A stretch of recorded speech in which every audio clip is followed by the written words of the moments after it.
Soundpower pour décrypter en musique notre société. Un mardi soir par mois à 21h sur les ondes de Radio Campus Paris. 93.9 FM et en DAB+.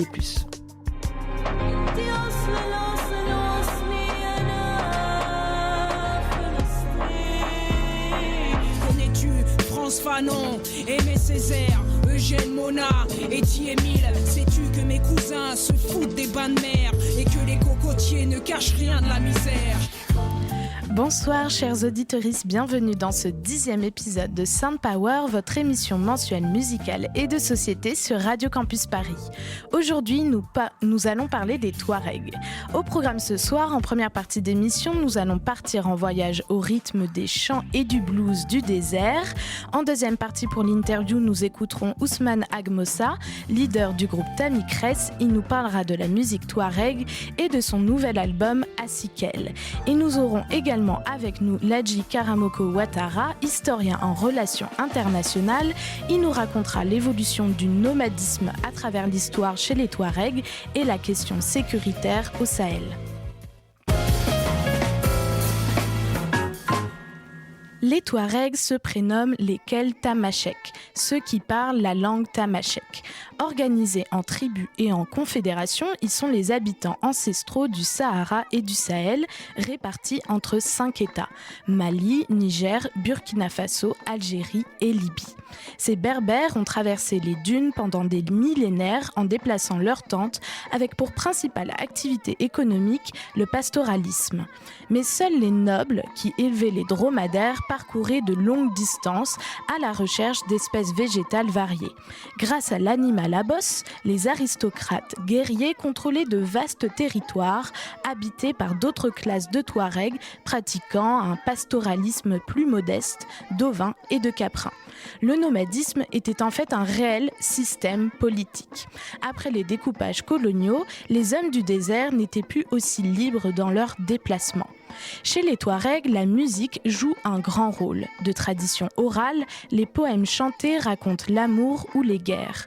Ils sont accompagnés du tambour appelé tendé ou de l'imzad, instrument à archer et une corde. On écoute tout de suite un enregistrement ethnographique d'une fête dans les montagnes de l'Aïr, au Niger, dans la tribu d'Agadez. Et puis on enchaînera par le morceau Idi Yanidouna de Badilaya, chanteuse algérienne, diva des Touaregs. On écoute La fête dans les montagnes de l'Aïr, enregistrée par Guy Royer et Jacques Biljan.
Sound Power, un mardi soir par mois à 21h sur les ondes de Radio Campus Paris, 93.9 FM et en DAB+.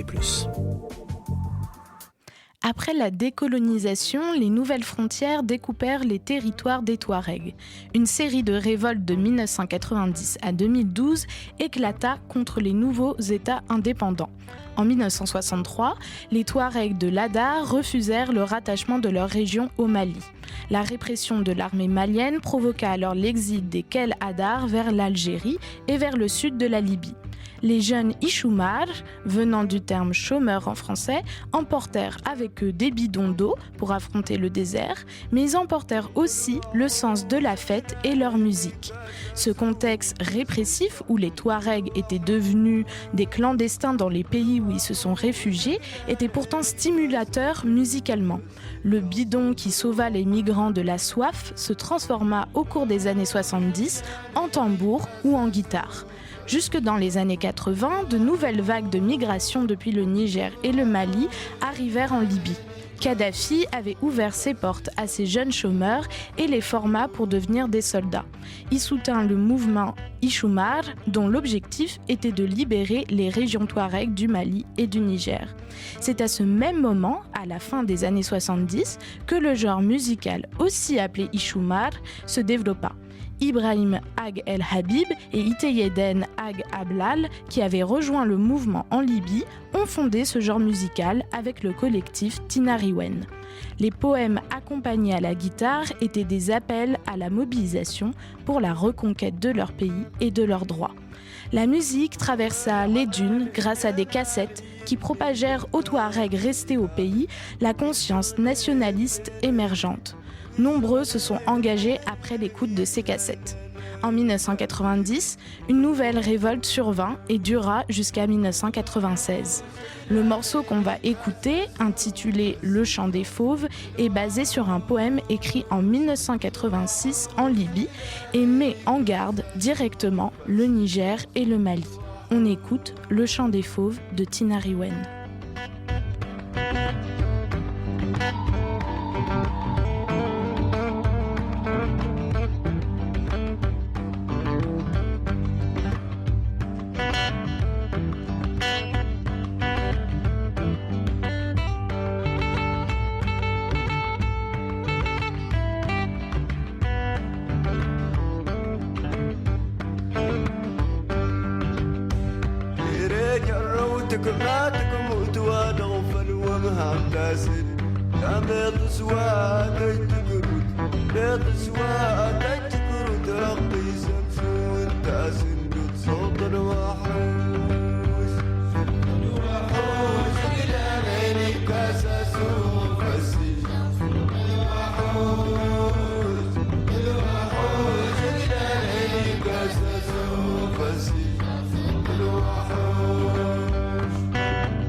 كم نحمي سجنيني كم نحمي سجنيني نورد الزدوار هيني وصوت الوحوش الوحوش بلالي كاسات وفسي الوحوش الوحوش بلالي كاسات وفسي الوحوش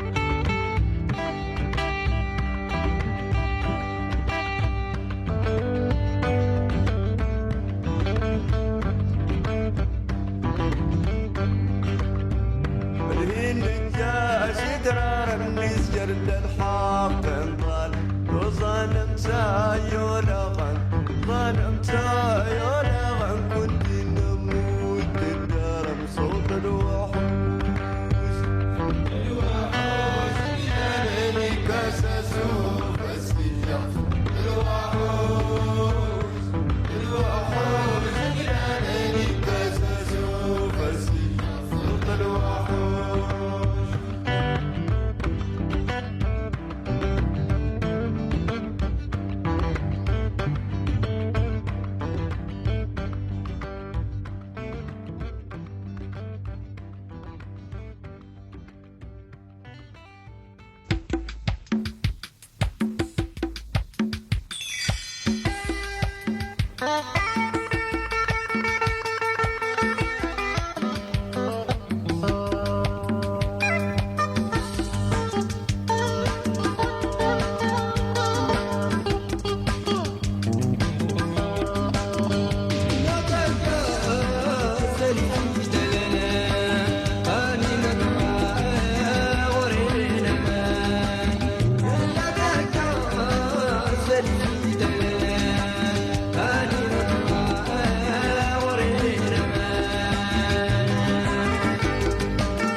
C'était Ifitalan d'Amdala Oumda Dougou. Durant les années 90, ces chansons ont fourni des messages aux unités des combattants touaregs du Niger et ont permis d'informer les familles de leur position.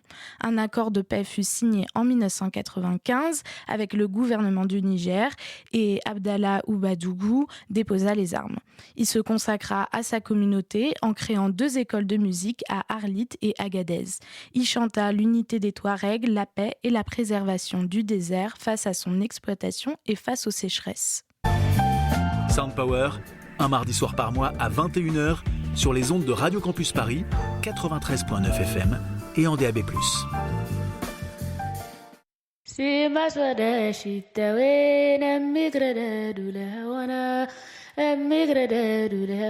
استراني بلي سد سنة تراني بلي سد سنة وايد مراسلاني وايد مراسلاني النفاق امتدلت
C'était Imigradan des filles de Iligadad. Les filles de Iligadad, ce sont 3 cousines venues du Niger qui ont pris à leur tour la guitare électrique, un instrument joué de façon dominante par les hommes.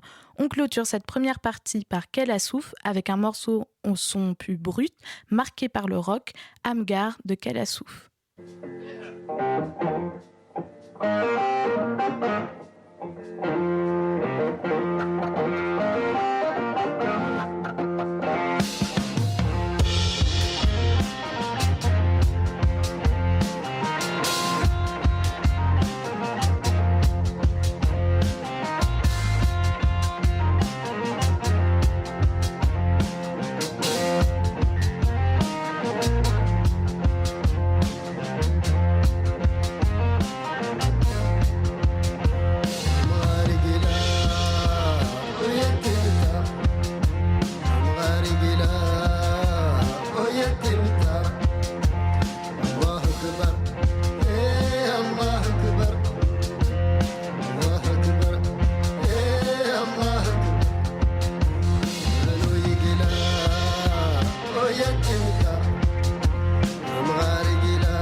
Sound Power, l'entrevue du soir. Pour notre interview, j'accueille Ladji Karamoko Ouattara. Bonsoir. Bonsoir. Merci d'être présent ce soir. Vous êtes historien en relations internationales, enseignant dans plusieurs universités européennes et africaines. Vous êtes aussi directeur et fondateur de Corius Institute et directeur de l'Observatoire du Sahel, Fiking Africa. Alors pour commencer notre interview, j'aimerais que l'on parle ensemble du nomadisme qui caractérise à l'origine les peuples touaregs. Touaregs, mais au fur et à mesure du temps, les Touaregs se sont sédentarisés, notamment avec la colonisation, et puis plus récemment avec le réchauffement climatique. Est-ce que vous pouvez nous dire comment, à travers l'histoire, les mobilités des Touaregs ont été affectées ? Alors, les Touaregs occupent un espace de transition par essence. Quand on parle du Sahara, on parle du Sahel. C'est des espaces de mobilité dans un environnement extrêmement aride où il est extrêmement difficile d'adopter un mode de vie sédentaire. Et donc, le nomadisme, la circulation, le mouvement sont des éléments qui ont justement permis à ces communautés d'avoir la capacité de dompter cet espace. Et donc, c'est une mobilité, un nomadisme qui est extrêmement organisé, qui est totalement connecté aux enjeux locaux. Et donc, on a dans ces vastes zones un ensemble de populations organisées dans un premier temps en famille, au sein des tentes. Ensuite, à une échelle plus grande, on a des tribus. Après les tribus, on a des campements. Après des campements, on a des confédérations Touareg. Et ensemble, et au-delà des confédérations, il y a une notion qu'on appelle le Témous. Ça veut dire finalement le monde Touareg. Donc, qui serait très organisé, très coordonné entre les différents groupes. Et c'est vrai que sur cette notion de Témous, on pourra y revenir, qui fait référence à une nation Touareg. On a un fort débat historiographique entre chercheurs. Mais pour revenir à votre question, c'est finalement un élément. Cette mobilité, ce nomadisme est au fil des siècles devenu un mode de vie et de production de ces communautés Touareg en contexte très aride. Et comment la colonisation a affecté ces déplacements qui étaient avant totalement libres ? Alors, on ne peut pas dire que c'était totalement libre. Oui. Puisque on avait un nomadisme qui est vraiment très structuré, très organisé entre les différentes tribus qui occupaient la zone. Donc, la mobilité se faisait en fonction des liens, des dynamiques de pouvoir. Voilà, des liens qui pouvaient exister entre les communautés. Et puis, n'oubliez pas que cette zone a constitué tout au long de l'histoire des chemins. Quand on parle des caravanes transsaharienne. Donc, ça a toujours été une zone de contact entre l'Afrique subsaharienne et les Maghreb, puis le Moyen-Orient. Et donc, dans un premier temps, traversé par des caravanes, mais aussi des populations qui habitaient dans ces régions qui, justement, avaient un système de mobilité qui était totalement connecté au temps, à l'espace, au climat. Et donc, c'est vrai que nous sommes dans un espace aride, mais il ne pleut pas partout au même moment. Il n'y a pas de sécheresse partout au même moment. Donc, la mobilité, justement, permettait de vivre, justement, en utilisant tout ce que la nature pouvait offrir en termes de moyens de subsistance. Et donc, la colonisation, justement, intervient en implantant, en projetant dans cet espace une vision politique qui est née depuis le traité de Westphalie en Europe, où finalement on a appris à tracer des frontières, à systématiser, à cartographier les populations. Donc, dans la logique de colonisation, il fallait impérativement mettre fin à ce mouvement de personnes pour que finalement ces mouvements puissent répondre à d'autres logiques qui finalement étaient compatibles avec la logique d'État, de nation, de colonie. Et donc, à partir du moment où on trace les frontières, ces mobilités coordonnées au niveau interne ne pouvaient plus fonctionner. Donc, il y a un système de production, un système connecté aux enjeux de pouvoir, aux enjeux écologiques qui prenaient fin.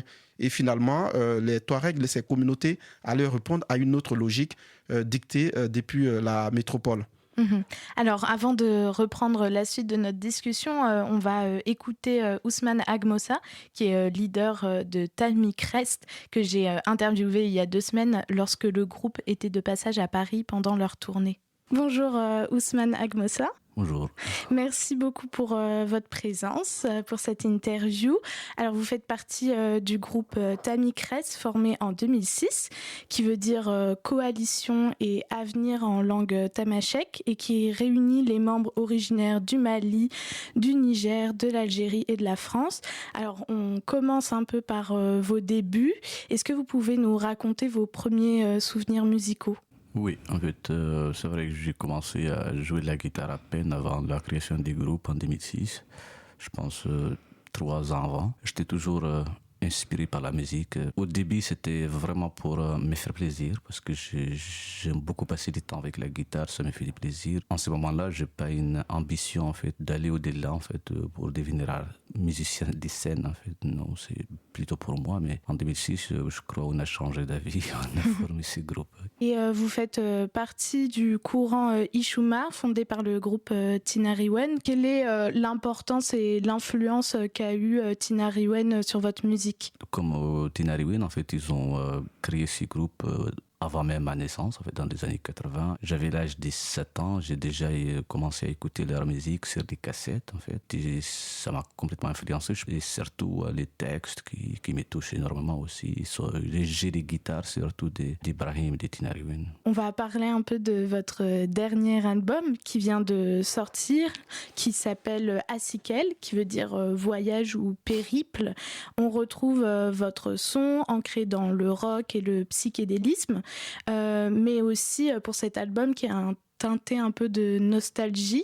Est-ce que vous pouvez nous dire ce que raconte votre dernier album ? On a cette notion de voyage en fait. Depuis 2023, en fait, on était en voyage aux États-Unis. Je pense que les concerts, c'était à Portland. Donc, à un moment donné, on a joué un concert comme ça, avec beaucoup d'improvisation, sans penser à aucun arrangement. Et ça nous a pris l'idée, en fait. Et donc, on a décidé, pourquoi pas, de faire un album juste qui est complètement basé sur nos expériences de voyage, tout ce qu'on a entendu, tout ce qui nous a influencé à travers nos voyages musicaux, parce qu'on a pas mal tourné, en fait. On a pas mal vu de différentes musiques et différentes cultures dans les 4 coins du monde. Et donc, avec aussi la nostalgie de faire quelque chose complètement naturel, en fait, qui n'est pas, je peux pas dire artificiel, parce que quand on parle des logiciels, des studios hyper modernes, c'est un peu autre chose. Donc, on a voulu retourner à la source, qui est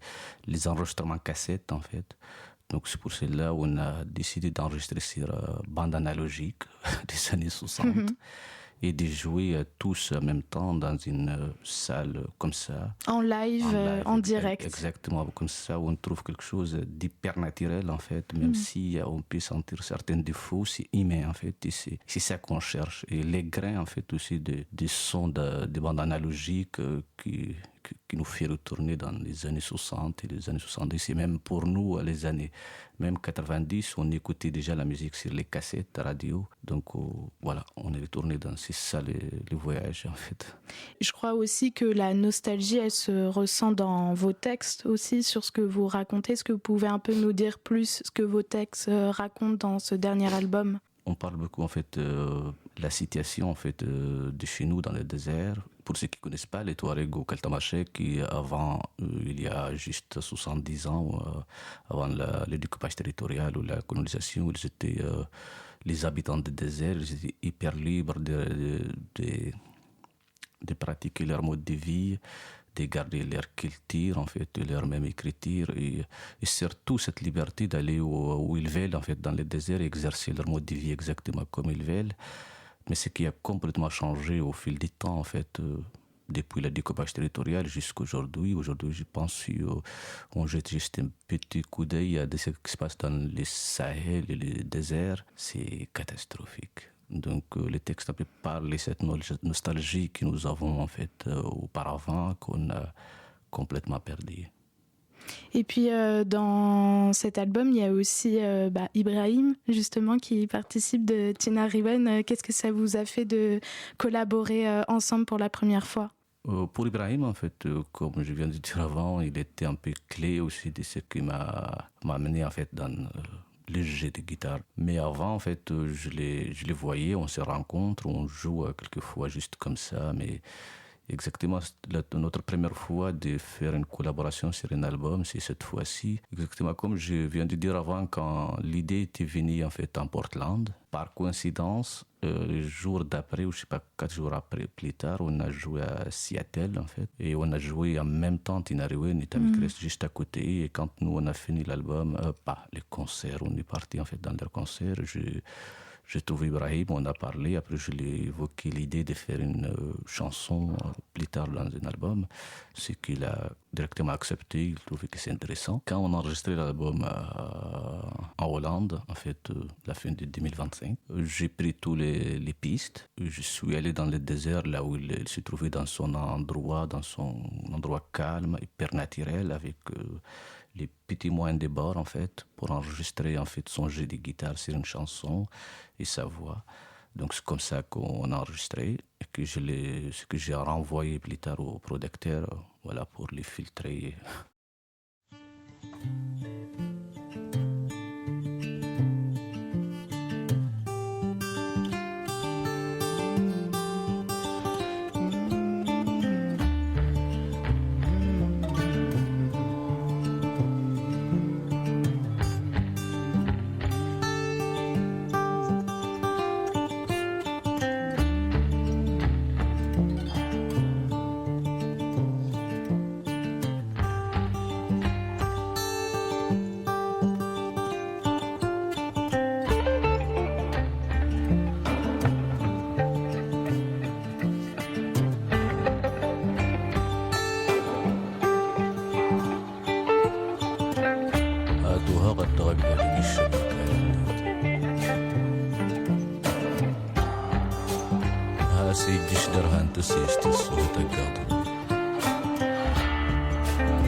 Vous êtes toujours sur Radio Campus Paris pour notre pause musicale. C'était Eilal avec la participation d'Ibrahim Ag Al-Habib du groupe Tinariwen dont parlait Ousmane Agmossa. On continue justement avec la suite de son interview. J'aimerais qu'on parle ensemble de la place des femmes dans la musique du peuple touareg. Vous avez dédié votre 3e album Chatma aux femmes. Et puis il y a notamment la chanteuse Wonu Waled Sidati qui y participe. On entend toujours les voix féminines dans votre dernier album. Pourtant, les femmes touareg semblent plus invisibilisées. Et est-ce que vous pouvez nous raconter l'importance des femmes dans la musique touareg et pourquoi, paradoxalement, elles sont moins présentes sur la scène internationale musicale ? C'est une question intéressante. Si on revient vraiment dans les sources de la musique touareg, en fait, où la base même, je crois que c'est les femmes qui les jouaient, pas les hommes. En fait, les hommes, ils ont une partie très... pas minuscule, mais quand même moins important.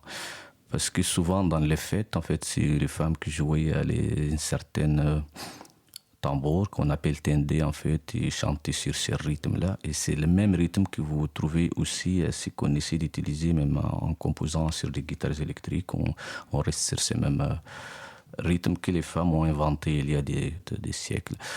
Et aussi la nuit, souvent, ils jouaient en fait l'imza d'un certain violon en fait, sur lesquels aussi ils chantaient des poésies très poétiques. C'est les femmes aussi qui les font. Donc les hommes, je pense, auparavant, tout ce qu'ils ont comme un rôle à jouer dans la musique, c'était juste, vous connaissez en fait les bergers qui sont surtout les bergers des chameaux. Si on parle des chameaux, on parle des animaux qui peuvent rester d'1 mois jusqu'à plus dans les déserts sans boire. Il suffit juste de chercher là où il y a les pâturages. Donc, quelquefois, les bergers, ils peuvent rester jusqu'à 5 mois, 4 dans une zone complètement désertée des gens. En fait, ils se sentent tout seuls. Donc, ils peuvent avoir une flûte, en fait, sur laquelle ils jouaient les flûtes et ils chantaient là-dessus. C'est beaucoup nostalgique. Et voilà. Donc, si on revient à la question, je crois que 80% de la musique, c'est les femmes qui les jouaient avant dans la communauté touareg. Et alors, comment vous expliquez que les femmes soient moins visibles sur la scène internationale ? Il y a par exemple, un exemple, il y a les filles d'Ili Gadad qui sont assez connues, mais il y a d'autres exemples bien sûr, mais on remarque quand même que les hommes sont plus présents. Comment vous expliquez ça ? Je pense qu'il y a une bonne raison, en fait, si je comprends bien notre mode de vie là-bas et comment on fonctionne, en fait, et les décalages, en fait, des systèmes, en fait, soit de faire la route mondialement, internationalement, et de ce qu'on fait chez soi dans son environnement, et c'est toute cette liberté qu'on a et moins de stress qu'il y a. Donc, je pense qu'il n'y a pas beaucoup de femmes qui ont la volonté vraiment c'est-à-dire de faire toutes ces routes et de se présenter devant être sous les projecteurs en fait de scènes. Vous êtes originaire de la région de Kidal au Mali, mais vous viviez désormais en Algérie. Est-ce que vous pouvez nous dire comment est la vie pour la diaspora touareg en Algérie, loin de votre pays ? Non, il n'y a pas une diaspora touareg en Algérie, non, pas du tout. Parce qu'il y a beaucoup déjà de Touaregs qui vivent là-bas en tant qu'Algériens, en fait. Mais ces derniers temps, juste que je peux parler des 4 dernières années, c'était hyper difficile et hyper atroce, en fait, ce qui se passe dans les Sahel. Avant, il y avait, vous savez, des problèmes entre les Touaregs et les Sidi Mali, en fait, le gouvernement. Mais en 2015, en fait, il y avait un accord qui a été signé pour avoir une stabilité dans cette zone et avoir une concession en fait de vivre ensemble ou voilà, de trouver une certaine possibilité de vivre dans la sécurité. Et malgré en 2022, il y avait un coup d'État qui s'est passé à Bamako et le monsieur qui a fait le coup d'État, juste la seule chose qu'il a évoqué, c'est de faire l'appel au Wagner. En fait, c'est un groupe paramilitaire qui n'a aucune connaissance du désert. C'est-à-dire, ils ne connaissent pas comment la population vit, ils n'ont aucune histoire commune en fait avec ces peuples-là. Donc, et l'accord qui a été signé en 2015, il a été aussi déchiré par le même gente qui a pris le pouvoir. Et après, il y a plus de votes, il y a plus de démocratie, il y a plus de partis d'opposition. Et dans les déserts, c'est complètement autre chose. En fait, on a utilisé des drones en fait, dans les ciels qui visent, soi-disant, faire une guerre contre les terroristes, mais ils ne font pas la différence entre personne et personne. Donc, c'est comme si tout le monde est terroriste. Donc, ce qui a provoqué beaucoup de déplacements, en fait, des gens qui sont allés, des milliers de personnes qui sont allées à la Mauritanie, en fait, dans les camps de réfugiés, et d'autres qui sont allés dans l'Algérie. Le fait, en fait, de perdre leur liberté et de trouver tous les temps les drones au-dessus de leur tête, ou des oiseaux qui volent il y a longtemps, en fait, qui font la beauté du désert, c'est ça qui est difficile à vivre. Merci beaucoup. Merci à vous. C'était Ousmane Agmossa. On est de retour en studio avec Ladji Karamoko Ouattara, historien en relations internationales. Alors pour revenir sur ce que disait Ousmane Agmossa, après les diverses révoltes touareg, un accord de paix dont parlait Ousmane, l'accord d'Alger, a été signé en 2015 entre le président malien Ibrahim Boubacar Keïta et les rebelles touaregs, regroupés dans la coordination des mouvements de l'Azawad, qui souhaitent l'indépendance de l'Azawad située au nord du Mali. Cet accord fut brisé après le coup d'État en 2021 d'Assimi Goïta, qui demanda aux troupes françaises combattant les terroristes de partir pour s'allier au groupe mercenaire russe Wagner. Alors, Ladji Karamoko Ouattara, pourquoi cet accord de paix n'a pas tenu et comment vivent les Touaregs depuis la prise de pouvoir de la junte ? Alors, c'est pas le premier accord qui a existé. Les premières rébellions au nord du Mali ont lieu quasiment à partir des années 1963 et ensuite en 1990. Et les fils des soldats ayant été tués dans les rébellions des années 60 ont 30 ans, prennent justement les armes encore pour défendre leur liberté, leur indépendance. Donc les Touaregs, depuis les indépendances et déjà sous la colonisation, sont passés d'une posture de centralité à une posture de marginalité. Voilà, deviennent des marges, des périphéries de ces territoires. Parce que lors de la colonisation, les Touaregs, globalement, ayant refusé d'aller à l'école, et lorsque le pouvoir colonial doit se retirer, finalement, c'est les populations qui ont accepté finalement d'aller à l'école qui sont aux affaires. Et donc, globalement, cela change la logique de gouvernance au sein de ces sociétés, les mettant systématiquement dans une posture de marginalité. Et donc, lors des rébellions des années 60, il y a eu un blocus total de la zone où finalement la résistance a totalement été écrasée dans le sang. Et donc, dans un contexte de sécheresse, les rébellions de 1990 éclatent et donc on a encore une rébellion qui est écrasée et finalement on a des accords politiques. Mais le problème est qu'on signe des accords mais sans penser à la viabilité des accords. Et donc ce qui fait qu'à chaque moment, ces accords ne tiennent pas parce que ce n'est pas des accords réalistes. Et par ailleurs, on a aussi une ingérence étrangère qui fait que finalement l'opérationnalisation de ces accords pose problème. L'Algérie a toujours été une puissance qui a toujours eu beaucoup d'influence dans le nord du Mali.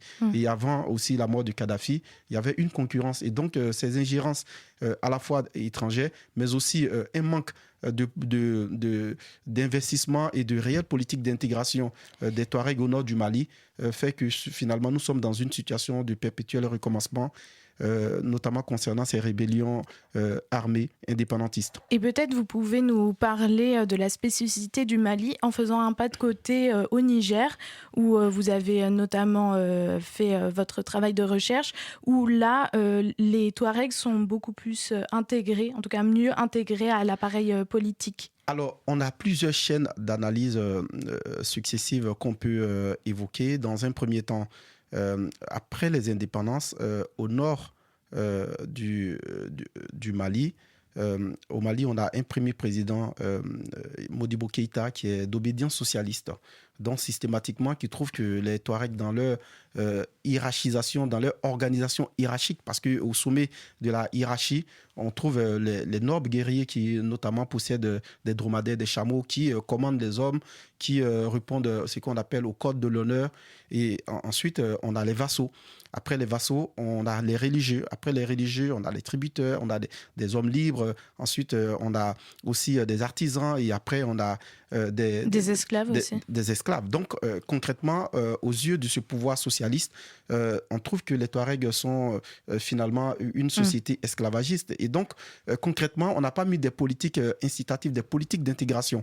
Alors que du côté du Niger, on a le premier président qui s'appelle Amani Diori, qui est un instituteur, qui a vraiment pris la pleine mesure de la spécificité de la société Touareg.